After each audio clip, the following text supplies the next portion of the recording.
Bonjour à tous et bienvenue. C'est un plaisir d'être en votre compagnie sur Divine Amour TV Évangélisation Vision 2000 pour ce numéro de votre émission Espace Parole Vivante. Alors, nous sommes au Mohoreb, c'est ce lieu qui nous a ouvert ses portes pour ces quelques minutes d'émission. Le thème qui nous réunit est Juvenishit Ecclesia, rajeunir l'Église. Il sera développé par le frère Jean-Emmanuel Clément Akobé, fondateur de la communauté catholique Mère du Divin Amour, docteur en théologie dogmatique de l'Université catholique de l'Afrique de l'Ouest. Comme vous en avez l'habitude, la sœur Myriam de l'Agneau Pascal co-anime cette émission avec le frère Samuel-Marie Dibi. La sœur Myriam de l'Agneau Pascal est docteure en philosophie et licenciée en théologie de l'Université catholique de Louvain-la-Neuve. C'est une conférencière internationale qui intervient en Afrique et en Europe. Le frère Samuel-Marie Dibi, quant à lui, est diplômé en théologie pastorale à l'Institut supérieur de catéchèse et de pastorale à l'Université catholique de l'Afrique de l'Ouest.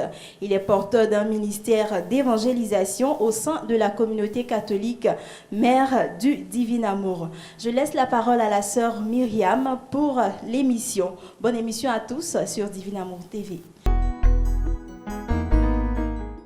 Grand merci Mélissa, bienvenue à nos téléspectateurs, téléspectatrices de Divin Amour TV. Je voudrais d'entrée de jeu laisser la parole au père, je dirais à notre père, Dr Jean-Emmanuel Clément Akobé, pour ouvrir cette émission par une prière. Au nom du Père et du Fils et du Saint-Esprit, Amen. Seigneur notre Dieu et Père, merci de nous faire aimer Jésus et son Église. Merci pour cette émission, pour tous ceux qui nous suivent, dans l'onction de connaissance, et que toute la gloire te soit rendue, et que ce lieu qui nous accueille, le siège du ministère du frère Mathias Marie, soit un lieu toujours béni. Garde-nous en ton esprit. Amen. Amen. Au nom du Père, du Fils et du Saint-Esprit. Amen.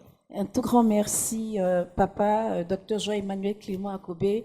C'est une joie renouvelée de nous retrouver sur ce plateau de votre espace Parole Vivante.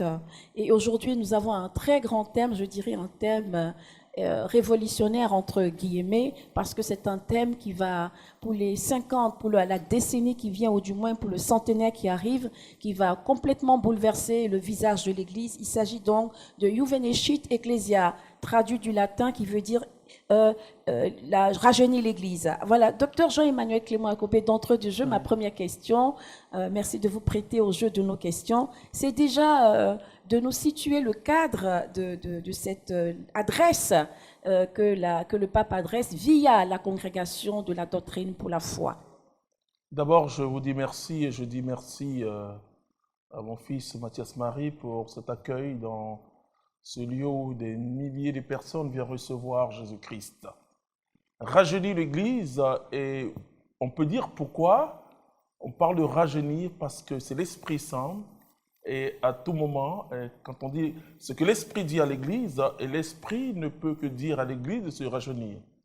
Alors, je dis merci à Dieu pour, et vous l'avez bien introduit en disant que c'est un document que si les chrétiens prennent connaissance de ce document, c'est un document prophétique qui va, vous avez utilisé le mot révolution, c'est-à-dire qui va changer notre façon, notre relation d'abord entre les membres de l'Église, c'est-à-dire surtout laïque, parce on parle beaucoup de la collaboration entre les laïcs et les clercs, c'est-à-dire, et je dis que ce document naît d'un autre document assez important qui avait pour thème instruction sur quelques questions concernant la collaboration des fidèles laïcs au ministère des prêtres. C'est-à-dire que donc, et c'était en 1997 sous le pontifical de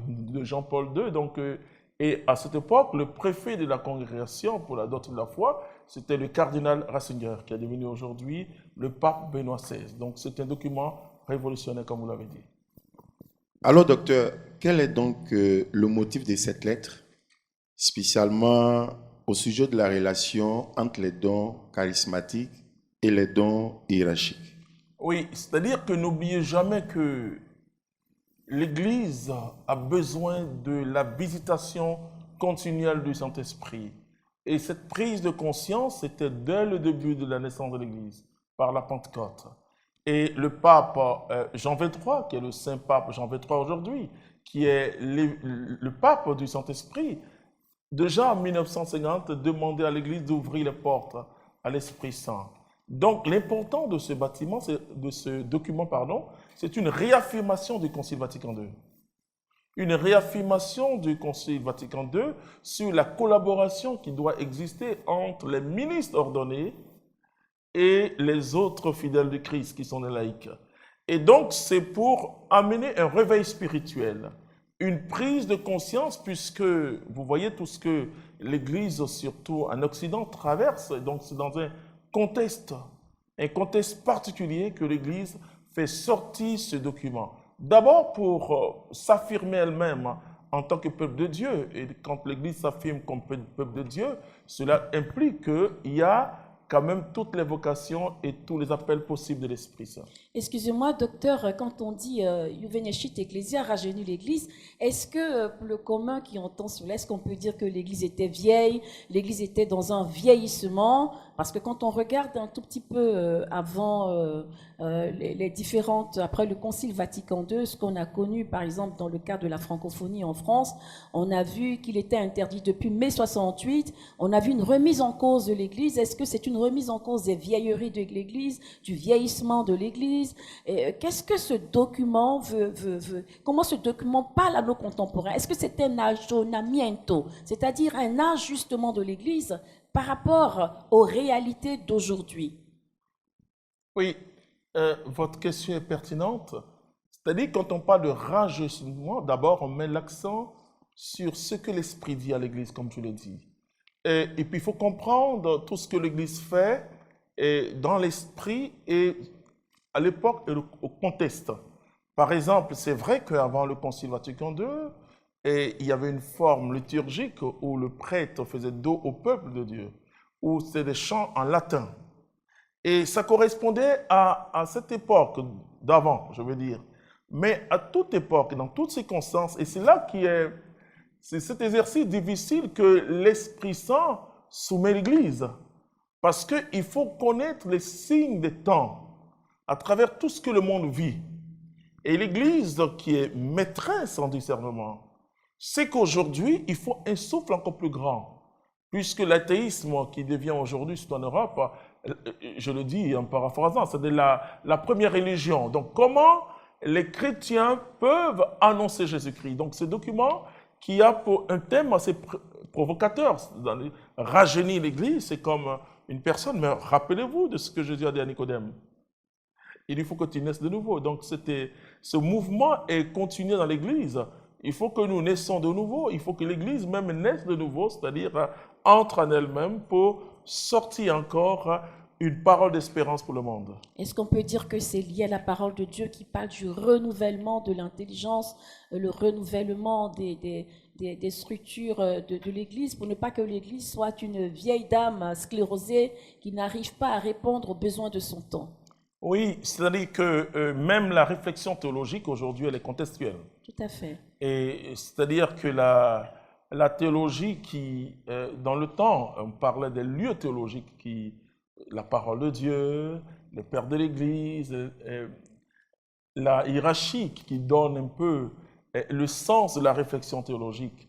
Mais aujourd'hui, il y a un déplacement des lieux théologiques, c'est-à-dire qu'on fait la théologie en fonction du contexte actuel. C'est-à-dire que, et c'est là où je parle d'une nouvelle intelligence de l'esprit à chaque époque de l'Église, l'Esprit Saint donne à l'Église de comprendre d'abord le monde aujourd'hui. C'est vrai, l'Évangile ne change pas, mais notre manière d'évangéliser doit évoluer en fonction, de peur de me répéter, en fonction de l'évolution de ce monde. Donc, l'Église peut paraître, c'est vrai, aux yeux de certains, comme une très vieille femme, mais même celui qui est dans l'Église qui a 99 ans, il est rajeuni par l'Esprit Saint.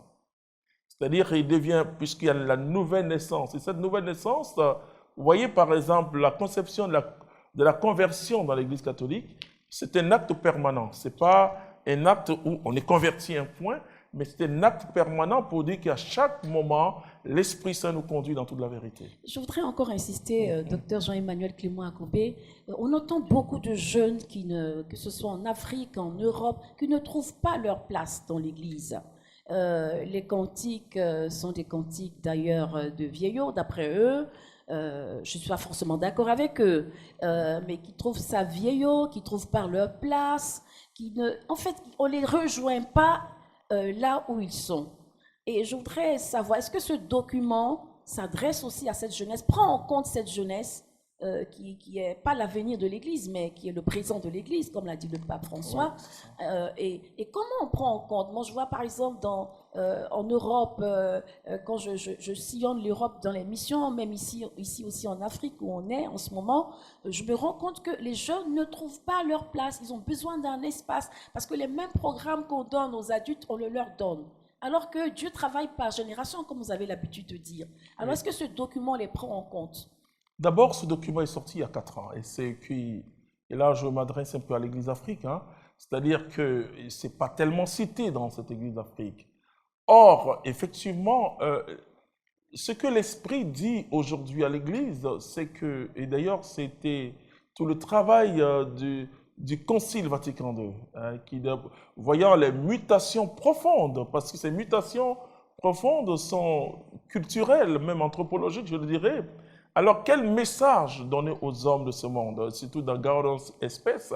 On voit que l'Église conseille à ses pasteurs, donc à ses fils, de comprendre le monde. Parce qu'on disait au monde, comprenez-nous, vous voyez, comprenez-nous, et on demande de comprendre, et le pape François insiste dessus. Il dit, n'ouvrez pas simplement la porte de l'Église pour attendre les fidèles. Il dit d'aller dans les périphéries pour les chercher. Ça veut dire quoi? Ça veut dire que l'Église est rajeunie quand elle est en mouvement dans l'évangélisation.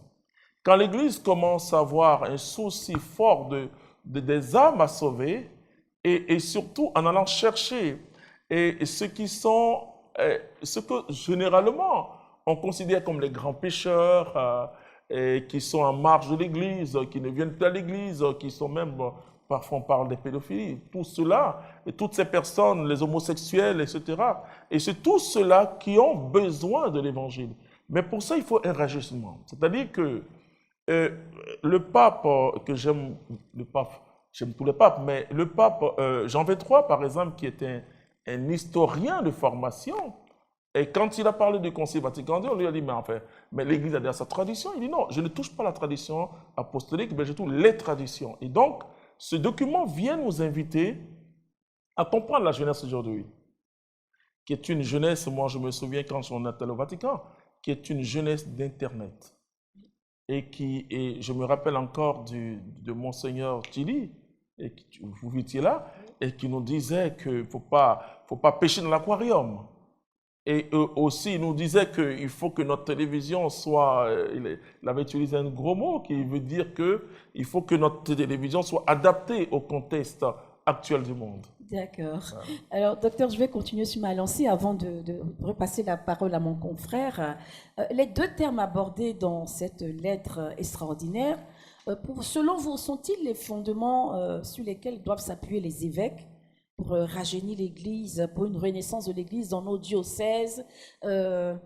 Comment cela doit se faire? Vous qui êtes un interlocuteur privilégié des évêques en tant que fondateur et maintenant en tant que docteur, selon vous, qu'est-ce qu'il faut faire pour que ce document soit, je dirais, dans nos paroisses, dans nos diocèses, on puisse avoir des assises, des réflexions pour que ce document qui a été promulgué il y a 4 ans soit approprié, que les paroisses se l'approprient, et que même dans les séminaires, je vais plus loin, quand on regarde aujourd'hui nos jeunes qui sont sortis prêtres, comment est-ce que, à cette génération de nouveaux prêtres, comment inculquer, comment passer le flambeau de ce rajeunissement et des instructions donc, de nos pères évêques pour ce rajeunissement?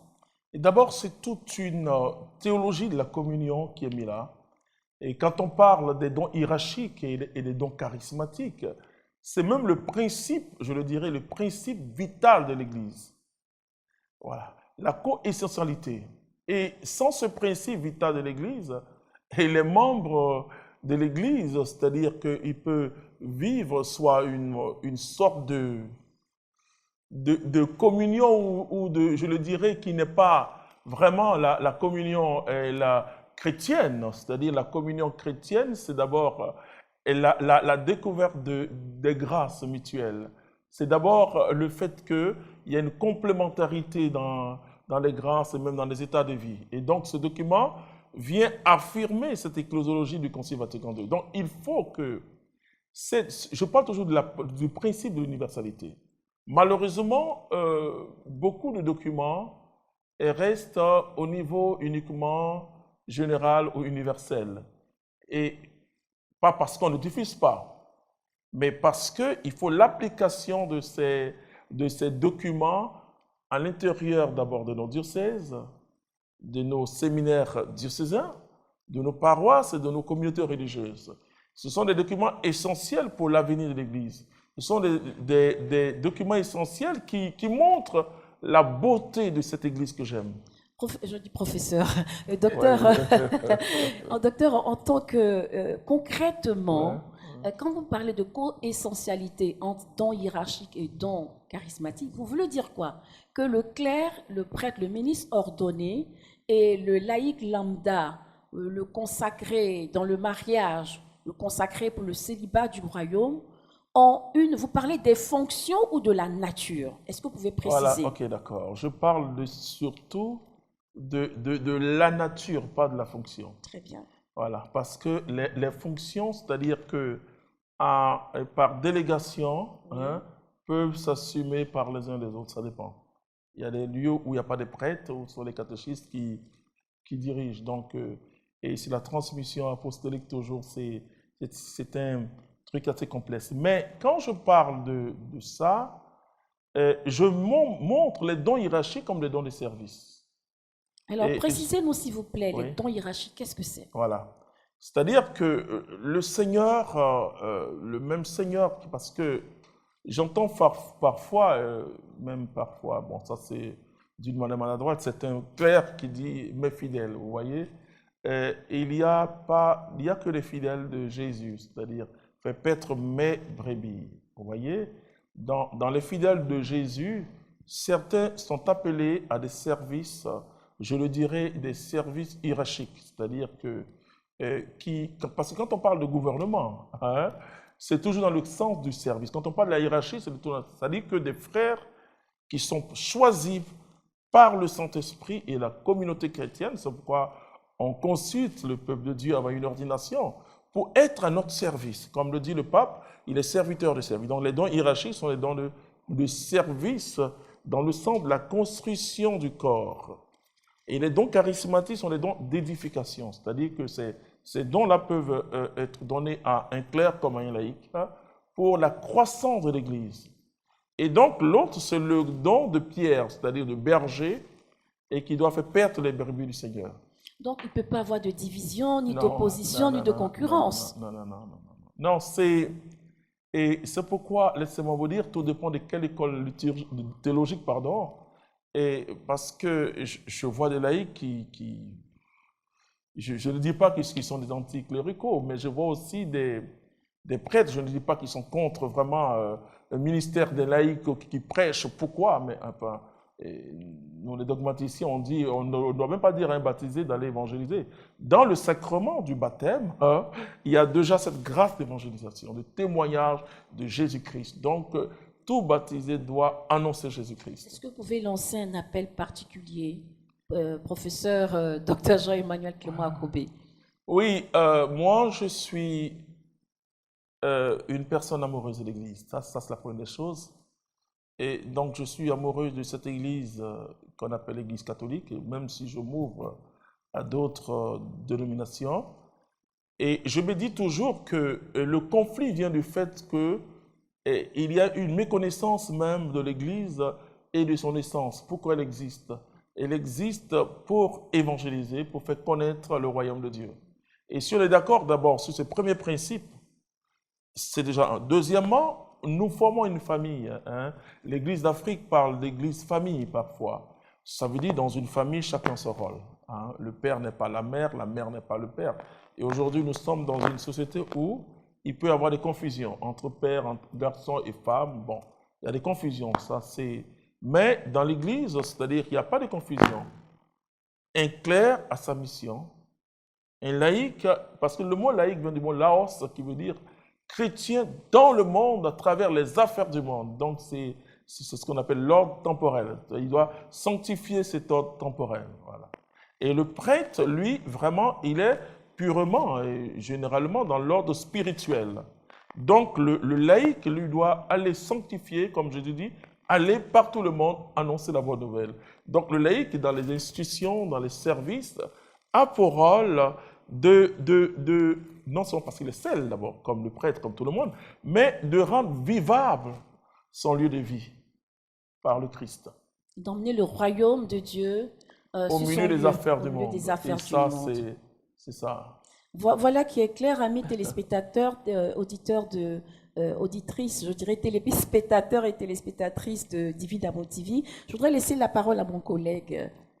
Alors, je reviens un peu sur la question qu'a posée ma collègue. Cette lettre également expose la doctrine sur les charismes selon le Nouveau Testament, ainsi qu'une réflexion sur les nouvelles réalités. Alors, docteur, la question que j'aimerais vous poser, parlant également des motifs, vous avez parlé de réaffirmation du Concile Vatican II, ouais, et vous avez utilisé l'expression réveil. Oui. Alors, est-ce à dire que le Concile Vatican II n'était pas bien compris? Un concile dans l'Église, il a été montré que c'est après 100 ans qu'on comprend mieux. Bon. Et je prie qu'on puisse comprendre très rapidement le prophétisme de ce Concile Vatican II. Et donc, ce document vient, et tous les autres documents de l'Église sont toujours liés ou en lien avec les décisions du Concile Vatican II. Ça, c'est la première des choses, parce que l'Église ne s'invente pas. Non, l'Église ne s'invente pas. L'Église transmet ce qu'elle reçoit du Christ. Et ça, c'est la transmission apostolique. Et donc, un concile est un lieu majeur pour recevoir de l'Esprit Saint des instructions. Voilà. Maintenant, l'application de ces instructions sur le terrain rencontre ce que j'appelle l'univers humain. Et avec cet art, comme sa beauté. Et parfois, vous avez des lieux du monde où ces résolutions du concile sont appliquées. Mais vous avez aussi des lieux du monde chrétien où ça tarde à être appliqué. Je veux vous dire que si l'on comprend l'ecclésiologie du Concile Vatican II, vous voyez, j'ai dit, il n'y a pas une église qui est plus évangélique que l'église catholique. Et vous allez voir comment il aura un réveil, parce que le laïc a besoin d'être rassuré. Parce qu'il était mis à la traîne d'abord, c'est-à-dire il y avait une pyramide, il était mis à la traîne. Vous voyez, pour dire à quelqu'un que pendant des siècles, à tort et à raison, il s'est considéré comme la traîne, lui dire non, écoute, tu as la même dignité qu'un prêtre, pas par sa fonction, mais par ton baptême. En ce moment-là, il dit donc moi aussi. Et donc, il est encouragé. Il est encouragé, les laïcs, il se dit toujours pauvre laïc, il est encouragé. Malheureusement, dans beaucoup de lieux du monde, surtout avec la naissance du renouveau charismatique, la communauté nouvelle, et vous avez parfois des conflits inutiles dont le pape dit c'est une bêtise. Le pape François dit c'est une grande bêtise. Il a répété encore au cinquantenaire du renouveau charismatique, c'est une bêtise. Et déjà le pape Benoît XVI disait que les communautés nouvelles ne sont pas un problème dans l'Église, mais c'est une grâce. Voilà. Vous voyez, mais ça, il faut que, et c'est pourquoi je dis merci à Divine Amour TV qui fait écho des paroles du pape. Voilà. Et je dis toujours aux charismatiques qui se plaignent à moi, je dis non. Dans l'Église, il faut écouter ce que le pape dit. Si l'Église dit quelque chose, qu'un agent de l'Église comme toi et moi, nous disons autre chose, il faut prendre ce que l'Église dit. Maintenant, c'est une question de caractère maintenant humain. Merci, docteur. Alors, que doit donc faire l'Église pour prendre conscience et surtout pour appliquer ce document qui contient à la fois le critère de discernement mise en évidence par le magistère? Oui, d'abord, il faut que dans nos différentes églises, surtout les églises les plus jeunes d'Afrique, par exemple, il faut un relais de ces documents. Il faut que les théologiens, après chaque document pertinent, fassent des conférences dans les paroisses. Des conférences dans les paroisses, et il faut que dans les séminaires, parce que, vous voyez, et la théologie, surtout la théologie, elle évolue aussi parce que la théologie, c'est une réflexion, je le dis bien, une réflexion humaine, même si aidée par la grâce, sur Dieu qui est comme l'objet de la théologie. Donc, c'est la théologie, c'est la raison humaine qui interroge la foi. Exactement. Et cette raison humaine qui interroge la foi, elle doit être vraiment éclairée, c'est-à-dire la théologie doit être éclairée par le Saint-Esprit. Et c'est pourquoi la théologie est attachée à la parole de Dieu. Mais ce que nous sommes en train de vivre, et ce que l'Église dit, c'était que les conséquences de la parole de Dieu, où tous les apôtres, et on voit dans l'Écriture, dans Luc au chapitre 10, on voit aussi les 60 ou 72 qui sont envoyés. Ça veut dire qu'il y a toujours des personnes envoyées par le Saint-Esprit. Il y a même la parabole je sais pas moi, de la grande vigne du Seigneur, où il y a des ouvriers qui étaient assis. Il dit, mais vous, pourquoi vous n'êtes pas? Donc il y a des ouvriers de la dernière heure qui ont le même salaire. Tout cela pour dire que, pour parler de l'universalité du salut, qui est à la portée de tout peuple et de tout être humain. Donc l'évangile de Jésus-Christ doit être prêché et que nos églises, les fidèles, qu'ils soient clairs ou laïcs, parce que moi, en tant que dogmaticien, je mets l'accent dessus, hein, les fidèles clairs et les fidèles laïcs. Parce que souvent, on dit que les fidèles laïcs, bon, non, écoute, c'est bien, mais ce n'est pas complet. Ce sont des fidèles du Christ, c'est-à-dire ceux qui sont à la suite du Christ par le baptême, incorporés au Christ. Donc, que chacun s'ouvre aux documents de Rome, qui sont des documents majeurs pour notre vie chrétienne, pour notre foi. Un tout grand merci, Dr Jean-Emmanuel Clément Akobé. Nous reviendrons à vous pour que vous nous précisiez les critères d'ecclésialité. Oui. Mais avant, nous allons retourner à un homme de Dieu qui, depuis quelque temps, est votre invité sur cette émission, votre fils bien-aimé, le berger Mathias Marie. Et soyez le bienvenu, berger. Merci de nous honorer en nous accueillant ici, notre émission dans votre espace, votre siège, le Mont Horeb. Nous bénissons votre vie pour tout ce que vous faites, donc pour Divine Amour TV et pour notre émission. Alors, je me tourne vers vous pour vous demander votre avis. Le pape François, que vous aimez bien, disait que les communautés nouvelles rappellent que le temps que nous sommes en train de vivre s'ouvre à la maturité ecclésiale pour toutes les associations, les ministères de laïcs. Que pensez-vous de cette assertion? Merci beaucoup, sœur Myriam, pour cette opportunité, cette énième opportunité qui m'est faite de participer à cette émission que je trouve aujourd'hui mythique pour nous qui voudrons connaître un peu plus notre Église. Alors, cette réflexion du pape démontre à quel point l'Église, dans son histoire, a pu connaître des évolutions sur chaque étape de la révélation chrétienne. Et aujourd'hui, avec cette notion que j'apprécie beaucoup, la co-essentialité démontre que les deux figures emblématiques de l'Église que nous fêtons dans la liturgie, je vais parler de Pierre et Paul, démontrent que chacun a sa place et même si les fonctions sont diverses, le laïc, le fidèle laïc peut, dans cette parole du pape, dire que le laïc dans sa tâche au cœur de l'Église a connu une maturité et cette maturité se voit bien entendu dans le courant charismatique parce que quand on regarde bien le courant charismatique, c'est vrai qu'il est soutenu par le clergé, mais il est porté dans sa pratique par les laïcs.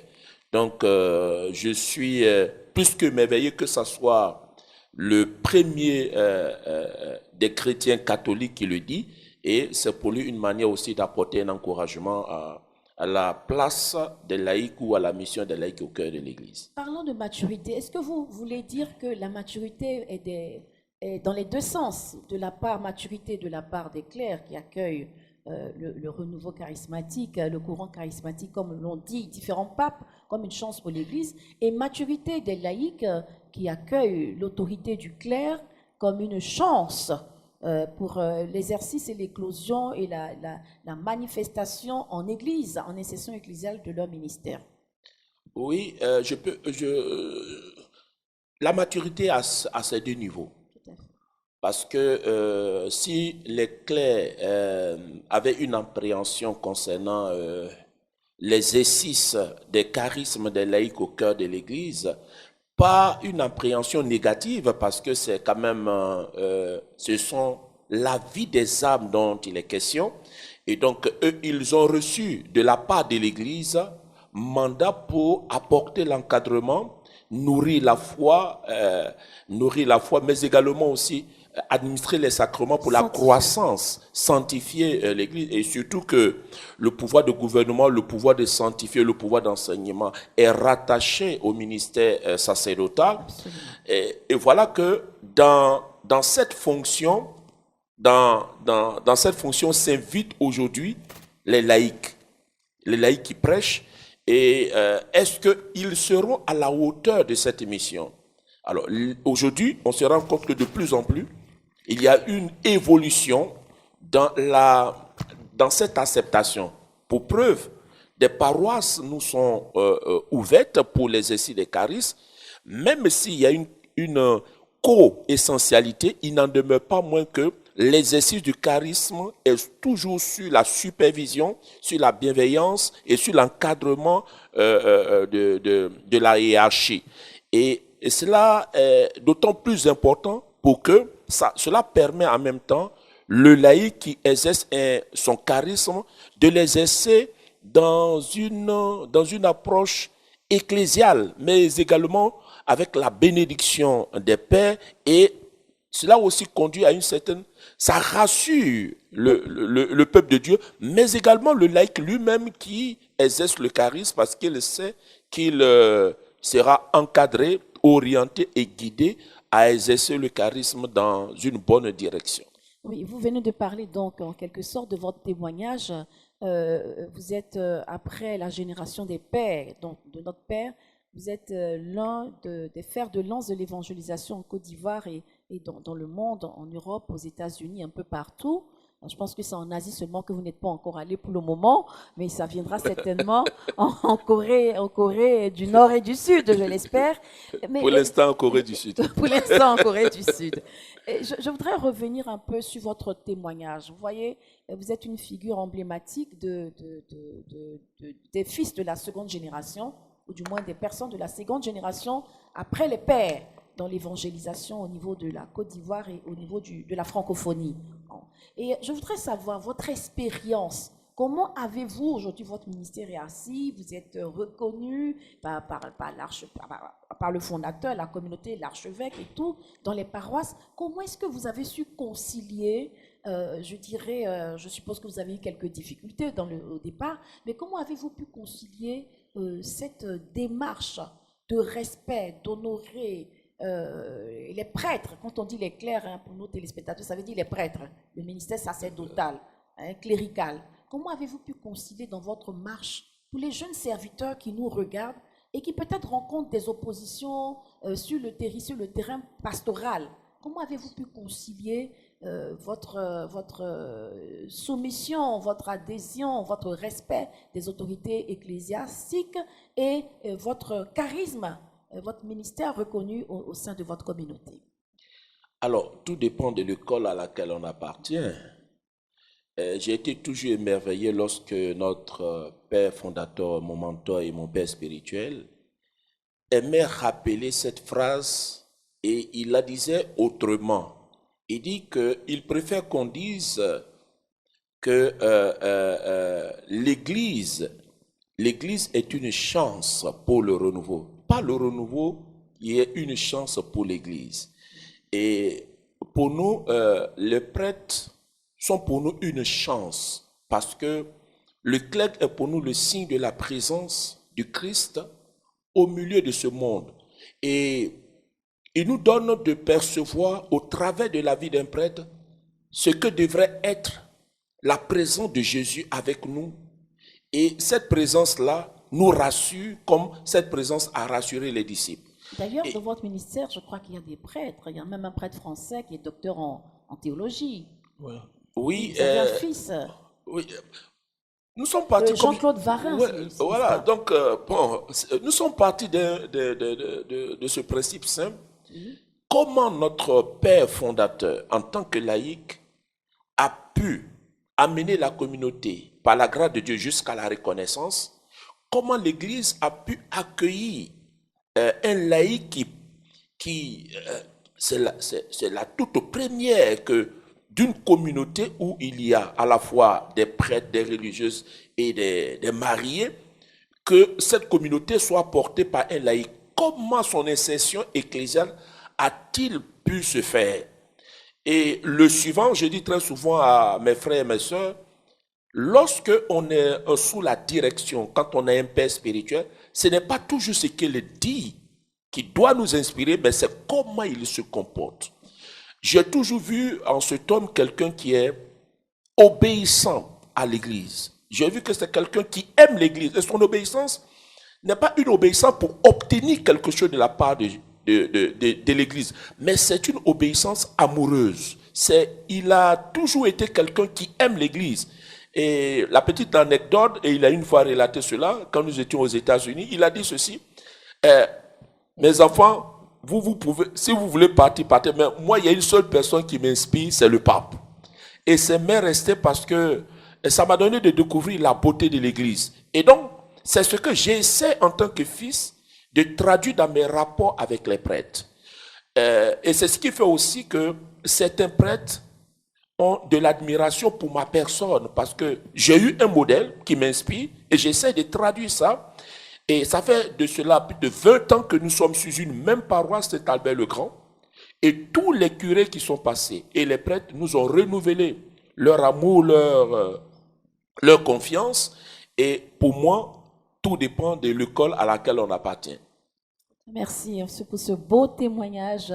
Nous revenons donc au frère Clément. Chers collègues, avez-vous une question? Alors, je vais poser donc cette question.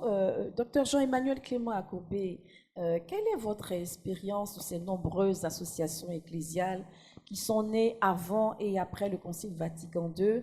Est-ce que ces associations constituent une source de renouveau pour l'Église et pour la conversion pastorale et missionnaire? Tout ceci au prisme de ce document Iuvenecit Ecclesia.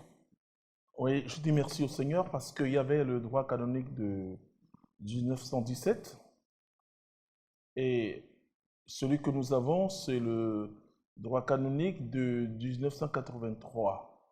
Ça veut dire qu'après le Concile Vatican II. Et avant, on parlait de pieux union, aujourd'hui on parle d'association des fidèles. Cela veut dire que toujours dans ce rajeunissement de l'Église, provoqué par le Saint-Esprit, l'Église a pu constater elle-même. Et quand vous voyez la définition qui est donnée aux associations des fidèles, c'est extraordinaire. Et donc, il y a eu des associations nées pendant même la guerre mondiale, la Deuxième Guerre mondiale. Et à tout instant où le peuple souffre, l'Esprit Saint souffle. Vous voyez, souffle et souffle. Et pour susciter des témoins d'une nouvelle génération, et dont le témoignage correspond à l'époque X donnée. Voilà. Et donc, on a vu qu'avant le Concile Vatican II, même si aujourd'hui on peut parler de mouvements, mais il y a eu le mouvement comme le Focolari, qui est né pendant la période souffrante de l'Italie, je pense, et comment ça s'appelle? Chiara Lubic. Chiara Lubic, qui a vraiment une laïque qui a donné un témoignage assez fort. On a eu aussi beaucoup de mouvements. Voilà, je veux que citer ça. On a vu aussi des mouvements tels que la Légion de Marie, etc. Tout ça a sonné. Et ensuite, ce qui est marquant pour l'après-Concile Vatican II, ça il faut le dire, c'est une nouvelle forme de vie qu'on appelle les communautés nouvelles. Et née du renouveau charismatique, ceux-là, ils font plus de bruit que les autres. Dans le sens où, voilà, ils sont plus visibles.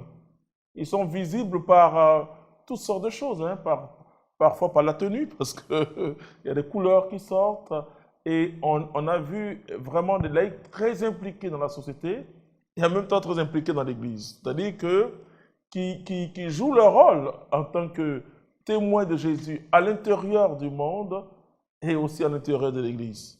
Voilà, et donc et toutes ces choses-là nous donnent une espérance. Et quand ce document sort, c'est un encouragement de l'Église d'aller de l'avant. Vous comprenez?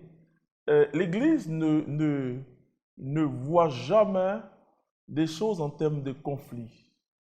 L'Église fait ce qu'on appelle la catéchèse. Et elle peut observer des conflits. Elle dit, ok, je vais encore repréciser. Vous voyez, au fur et à mesure.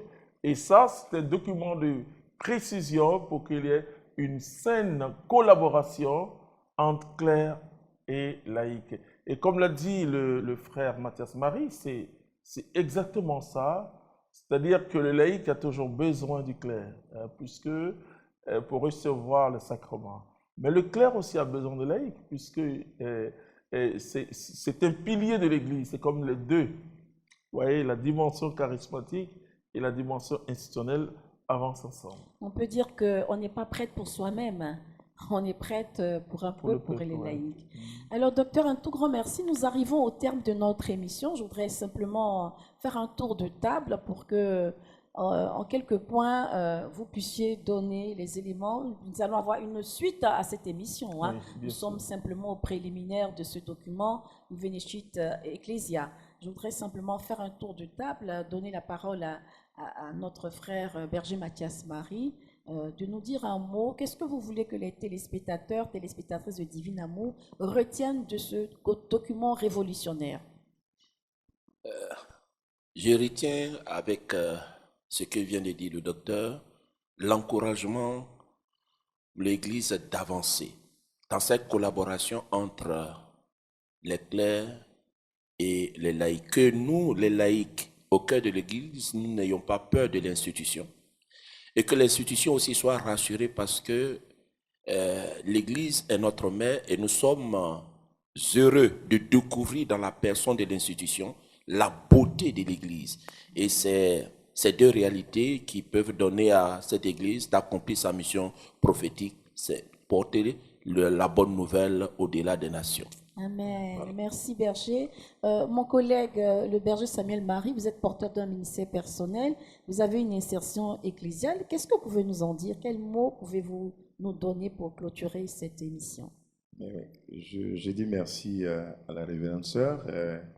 Merci également au docteur Jean-Marie Clément Copé qui s'est vraiment prêté à nos questions.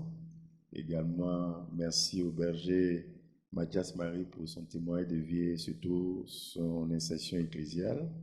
Je pourrais à mon tour dire d'abord que je suis membre de la communauté, donc dont j'ai été formé dans un certain esprit qui fait que partout où je pars, je dois d'abord montrer que je suis disciple du Christ, mais disciple du Christ formé donc, dans une institution. Et ce père a toujours été obéissant à l'Église et nous marchons sur ses traces. Donc c'est sur cette base que tout ce que nous faisons là où la communauté a bien voulu nous envoyer en mission, on le fait de concert avec le premier donc, responsable institutionnel canonique du territoire. Et d'ailleurs, avant même de nous installer, le curé, n'est-ce pas, du territoire a été donc impliqué dans toute la procédure ecclésiale jusqu'à l'installation donc, de la présence. Il a représenté donc, la présence réelle du Christ, oui, la c'est-à-dire le Saint-Sacrement. Le Saint-Sacrement. Il a donc présidé donc, cette messe d'ouverture et dans toutes nos activités que nous faisons, il a donc des informations précises sur ce que nous faisons. Il nous accompagne, il nous oriente et nous sommes même membres du conseil pastoral paroissial.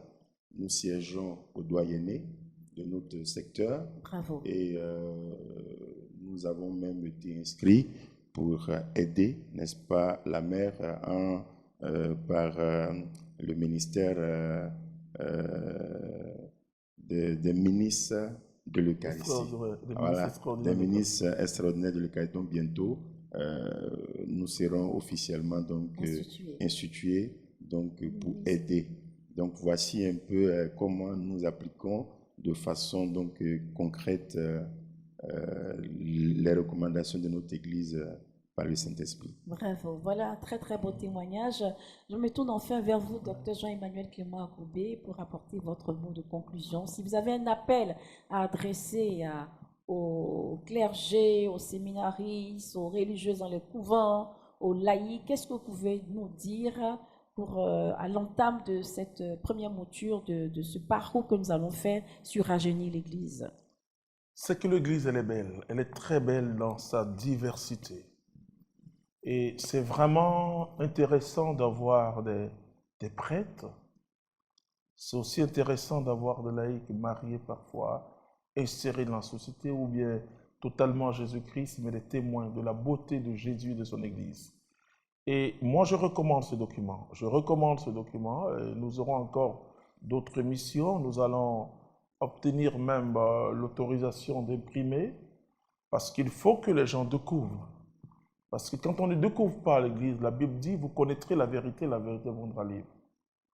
Et aujourd'hui, il y a trop de conflits parfois dans certains diocèses d'une manière très inutile. Hein. Le but de l'Église, c'est de conduire les hommes dans le royaume de Dieu, par la rencontre personnelle avec Jésus. Et c'est la préoccupation du pape quand il se lève le matin en train de prier, après son office, en train de prendre son café. Alors, je suppose que, comme il est argentin, il prend le café brésilien. Voilà, pas le café ivoirien. Moi, je suppose qu'il prend le café ivoirien, mais il prend le café brésilien. Il passe comment je vais évangéliser. Et donc, toute la curie romaine, tout ce que nous voyons comme organisation dans l'Église, c'est pour une seule chose, comment évangéliser le monde. Alors, j'invite les uns les autres. Hein, j'invite que ce soit clair, que ce soit les séminaristes, que ce soit les laïcs, et les religieux, les religieuses, à s'engager vraiment dans l'amour de Dieu et de mieux comprendre l'Église. Parce que la compréhension de l'Église n'est pas une question de théologien.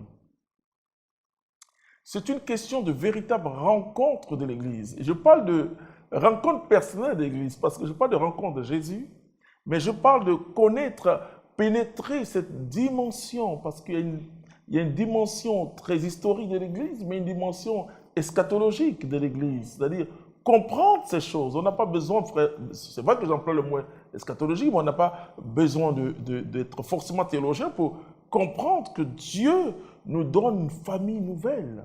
Amen. Et qui n'est pas liée cette fois-ci à la race, qui n'est pas liée à la nationalité, qui n'est pas liée à l'ethnie, mais nous sommes rassemblés par Jésus-Christ dans l'Esprit Saint pour glorifier le Père. Amen. Voilà le but de l'Église. Merci beaucoup, Dr Jean-Emmanuel Clément Akoubé. Merci, berger Mathias Marie. Merci, berger Samuel Marie. Merci à nos téléspectateurs, téléspectatrices de Divin Amour TV. L'Église est votre famille, est notre famille. C'est ensemble que nous allons évangéliser, faire connaître le règne de Jésus. Je vous passe la parole. Suivez-nous sur nos réseaux sociaux et je vous repasse la parole, Mélissa.